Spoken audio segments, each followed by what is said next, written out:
जब तक किसी को खुद की वैल्यू नहीं पता होती तब तक दूसरा कोई उसकी वैल्यू नहीं समझ सकता।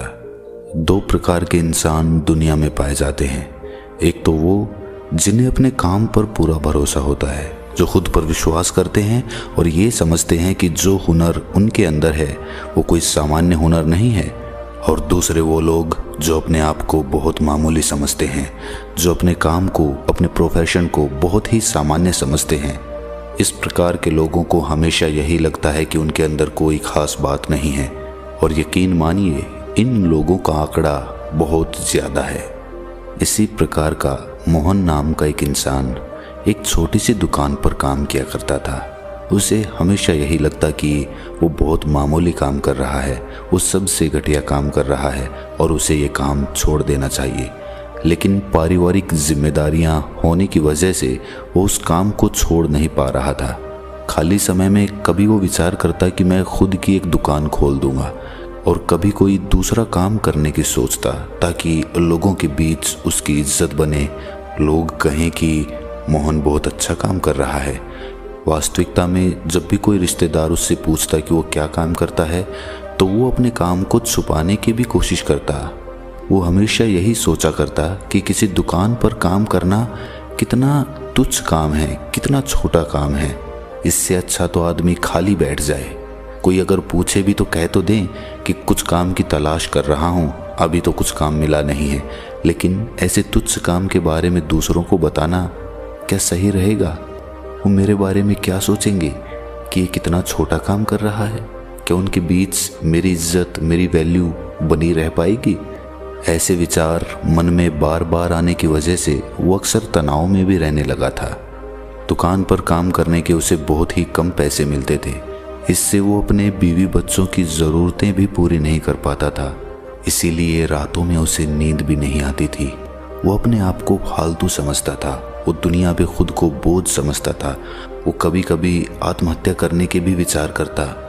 एक दिन मोहन दुकान पर अकेला काम कर रहा था। उसका मालिक कहीं बाहर गया हुआ था। तभी अचानक उसकी दुकान पर एक बौद्ध भिक्षु भिक्षा लेने के लिए पहुंच गया। इस भिक्षु के चेहरे पर एक दिव्य तेज था, उसकी आंखों में एक शांति थी।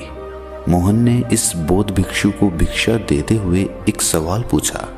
मोहन ने पूछा कि हे बंते, आपकी आंखों में गजब की शांति है, आपके चेहरे पर गजब का तेज है। आपने जिस प्रेम से मुझसे भिक्षा मांगी है तो उससे स्पष्ट होता है कि आपकी वाणी भी बहुत प्रेमपूर्ण है। लेकिन हर कोई आपकी तरह दयालु और प्रेमपूर्ण नहीं होता। मोहन ने खुद को संबोधित करते हुए पूछा कि हे बंते, मैं हमेशा दूसरों की मदद करता हूँ, हमेशा दूसरों के काम आता हूँ। उसके बावजूद लोग मेरी इज्जत नहीं करते।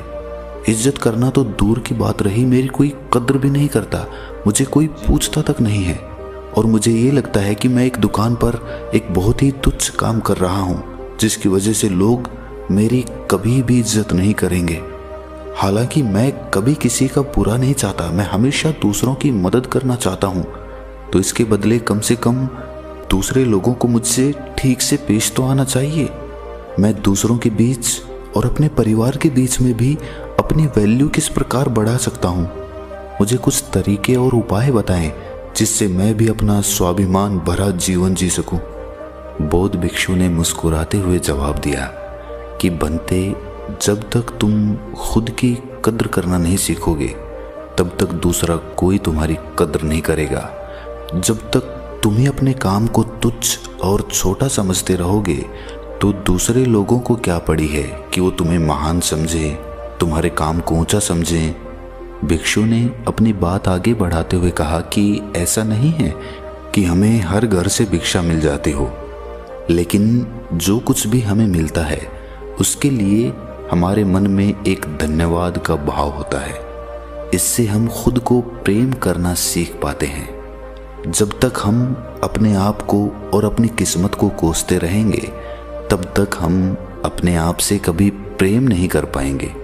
हम खुद को प्रेम तभी कर पाएंगे जब हम अपने आप को किस्मत वाला समझेंगे। मोहन ने भिक्षु की बात काटते हुए कहा कि हे बंते, मैं अपने इस छोटे से काम से कैसे संतुष्ट रह सकता हूँ? मैं कैसे ऐसे तुच्छ काम के लिए अपने मन में एक धन्यवाद का भाव पैदा कर सकता हूँ। ये कैसे संभव है? अगर मैं अपने काम को पसंद ही नहीं कर रहा तो क्या उपाय है? इस पर भिक्षु ने सड़क पर एक भिखारी की तरफ इशारा करते हुए कहा कि जरा उस भिखारी को गौर से देखो। उसका भी परिवार है, उसके भी बच्चे हैं, वो भी किसी का पिता है। लेकिन अगर तुम महसूस करो तो तुम्हारी नज़र में वो तुमसे भी ज़्यादा तुच्छ काम कर रहा है, तो तुम तो उससे बेहतर हालात में हो। तुम्हें तो खुश होना चाहिए। हर किसी की किस्मत तुम्हारे जैसी नहीं होती। हर किसी को किसी दुकान पर काम करने का मौका नहीं मिलता। अगर तुम ऐसे सोचोगे तो तुम्हारे मन में एक धन्यवाद का भाव अपने आप पैदा हो जाएगा। तुम्हारा शरीर स्वस्थ है, तुम्हें कोई चिंता नहीं, कोई फिक्र नहीं, लेकिन फिर भी तुम अपने आप को तुच्छ समझते रहते हो। इसमें तुम्हारे सिर्फ सोचने के नज़रिए की कमी है। अगर तुम अपने सोचने के नज़रिए को बदलो तो सब कुछ अच्छा है, वरना तो सब कुछ बुरा है। एक बार तुम खुद से प्यार करना सीख जाओ, प्रेम करना सीख जाओ, उसके बाद तुम्हारा खुद पे विश्वास बढ़ जाएगा।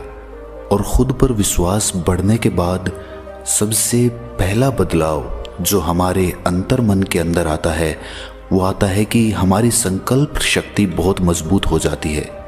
खुद से प्रेम यानी कि खुद पे विश्वास बढ़ना, और विश्वास बढ़ना मतलब हमारी संकल्प शक्ति मजबूत होना। मजबूत संकल्प शक्ति एक लीडर का, एक नेता का गुण होता है। जब दूसरे लोग जो आज तुम्हारी निंदा करते हैं, जब कल ये देखेंगे कि ये आदमी जो काम अपने हाथ में लेता है उसे पूरा करके ही दम लेता है, तो अपने आप उनकी नज़रों में आपकी इज्जत बढ़ने लगेगी, आपकी वैल्यू बनने लगेगी। भिक्षु ने मोहन को सावधान करते हुए अपना अगला तरीका बताया जिससे दूसरों की नज़रों में अपनी वैल्यू बढ़ाई जा सके। उन्होंने कहा कि अच्छाई करना, दूसरों की भलाई करना अच्छी बात है, लेकिन हर समय अगर आप किसी के लिए मौजूद रहेंगे तो वो आपकी ज़रूरत कभी समझ नहीं पाएगा। कोई आपको गंभीरता से नहीं लेगा।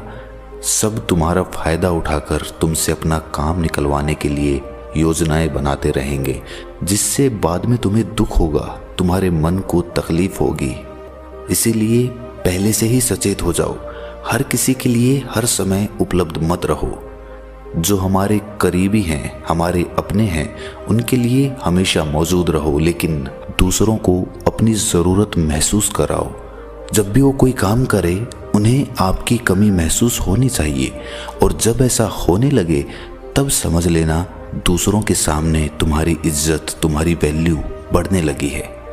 अगली सीख भिक्षु ने बताते हुए कहा कि कभी भी अपना काम पूरा होने से पहले उस काम के बारे में किसी को मत बताना, वरना तो तुम मजाक का पात्र बनोगे। कुछ लोग काम पूरा होने से पहले ही डींगे हाँकने लगते हैं। कुछ लोगों की तो आदत ही होती है लंबी लंबी डींगे हाँकने की। पहले वो बहुत लंबी लंबी डींगे हाँक लेते हैं, और जब काम पूरा नहीं होता तो दूसरों के सामने शर्मिंदा होना पड़ता है। लेकिन अगर आप ऐसा करेंगे तो दूसरे लोग आपको गंभीरता से क्यों लेंगे? चुप रहकर बिना किसी को बताए निरंतर खामोशी में अपने लक्ष्य पर काम करते रहो, और एक दिन वो भी आएगा जब आप अपने लक्ष्य को पा लेंगे। उसके बाद लोगों को अपने आप ही पता चल जाएगा। अपनी बात को जारी रखते हुए भिक्षु ने बताया कि अपनी झिझक को दूर करो, अपने डर को दूर करो। अपनी झिझक और अपना डर दूर करने का सिर्फ एक ही तरीका है कि तुम उसका सामना करो।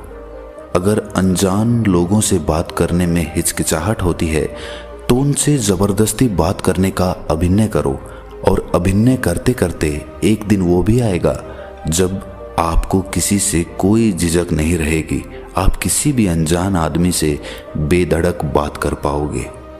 जब दूसरों के सामने बिना किसी डर और बिना किसी झिझक के आप अपने विचार रखेंगे तो दूसरे लोग आपकी स्पष्टता की, आपकी निर्भीकता की अपने मन में तो ज़रूर तारीफ करेंगे। भिक्षु ने मोहन को सावधान करते हुए कहा कि याद रखना, घमंड यानी कि अहंकार की तलवार बहुत बारीक होती है। वो कब तुम्हारी गर्दन काटेगी तुम्हें पता भी नहीं चलेगा। भौतिक जीवन में कुछ उपलब्धियां हासिल कर लेने के बाद कुछ लोगों को अहंकार हो जाता है। हो सकता है वो अहंकार आपको नजर ना आए, लेकिन दूसरों को वो अहंकार महसूस हो जाता है। इसीलिए जब तक आप सामने रहेंगे तो आपके ओहदे की वजह से वो आपकी इज्जत करेंगे, आपके सामने आपकी बड़ाई करेंगे, लेकिन आपके पीछे से वो आपको अहंकारी और घमंडी बताने लगेंगे। इसीलिए खुद का निरीक्षण करते रहें। कहीं कोई उपलब्धि हासिल करने के बाद हम अहंकार से तो नहीं भर गए, कहीं हम अपने से छोटे ओहदे वालों के साथ गलत तरीके से तो पेश नहीं आ रहे। इस बात का निरीक्षण आध्यात्मिक उन्नति के लिए बहुत ज़रूरी होता है, क्योंकि आध्यात्मिक उन्नति में आदमी का अहंकार या घमंड ही सबसे बड़ा रोड़ा होता है। अपनी बात समाप्त करते हुए भिक्षु ने आखिर में कहा कि हम सब लोग समाज में रहते हैं, हम सब सामाजिक हैं। इसीलिए समाज के लोगों के साथ वक्त बिताना, उनकी मदद करना, उनके सामने अच्छे से पेश आना, ये सब बातें समाज के सामने तुम्हें एक बहुत ही इज्जतदार इंसान के तौर पर पेश करती हैं। इसीलिए अपने समाज से, अपने समाज के लोगों से हमेशा जुड़े रहो, कुछ ना कुछ वक्त उन्हें ज़रूर दो। अपनी भिक्षा का पात्र संभालते हुए बौद्ध भिक्षु ने मोहन से जाने के लिए आज्ञा मांगी। इसी के साथ मोहन को भी अपने सवालों के जवाब मिल चुके थे। आखिर में आज मैं आपसे ये नहीं कहूँगा कि इस चैनल को सब्सक्राइब करिए, बल्कि मैं चाहूँगा कि आप ये वीडियो उस इंसान के पास भेजें जिसे इसकी ज़रूरत है। इसी के साथ मैं भी आपसे विदा लेता हूँ। फिर मिलते हैं किसी अगली कहानी में। तब तक के लिए अपना ख्याल रखें।